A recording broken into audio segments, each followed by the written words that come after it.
بسم الله الرحمن الرحيم. النهارده معانا طريقة شرح جديدة من قناة علي سمك، وهي عبارة عن تشغيل باقات البين سبورت واللي هو اس ان من برنامج جديد ومميز وهو جلو ستار تي في. الطريقة تعتمد أول حاجة على وجود واي فاي. ثانيا نروح للبرنامج،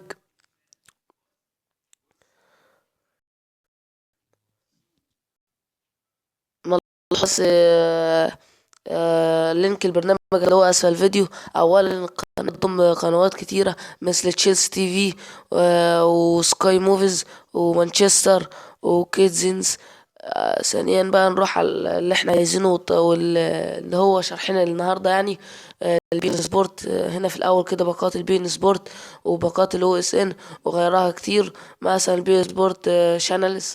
اول حاجه نروح على البين سبورت عشان احنا عايزين. زي ما انتم شايفين كده فتحت معايا بين سبورت موفيز واحد وبين سبورت موفيز اتنين، وبتديك طريقة حلوة يعني علشان اللي مش معاه نت ضعيف ونت شديد. الواي فاي مثلا، يعني أنا لو الواي فاي ضعيف بتاعي اشتغل على اس دي، لو انا الواي فاي بتاعي حلو اشتغل على اتش دي حسب الصورة. وهنا نروح البين سبورت.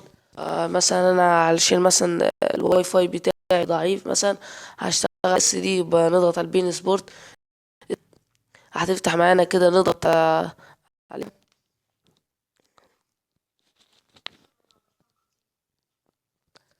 وكده فتحت معانا هنا.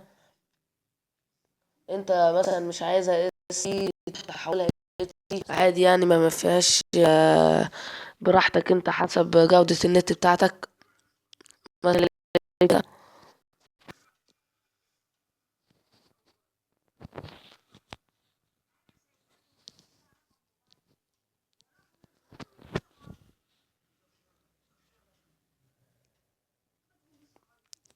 انا بس ان عشان النت بتاعي ضعيف فمش هتشتغل يعني براحتك انت.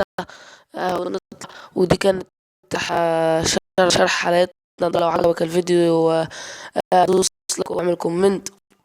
كنت معكم من قناة علي سمك، وبرنامج سهل ومفيد وما فيهوش اي حاجة وبسيط، وزي ما قلت لكم هتلاقوا اللينك بتاعه اسفل الفيديو.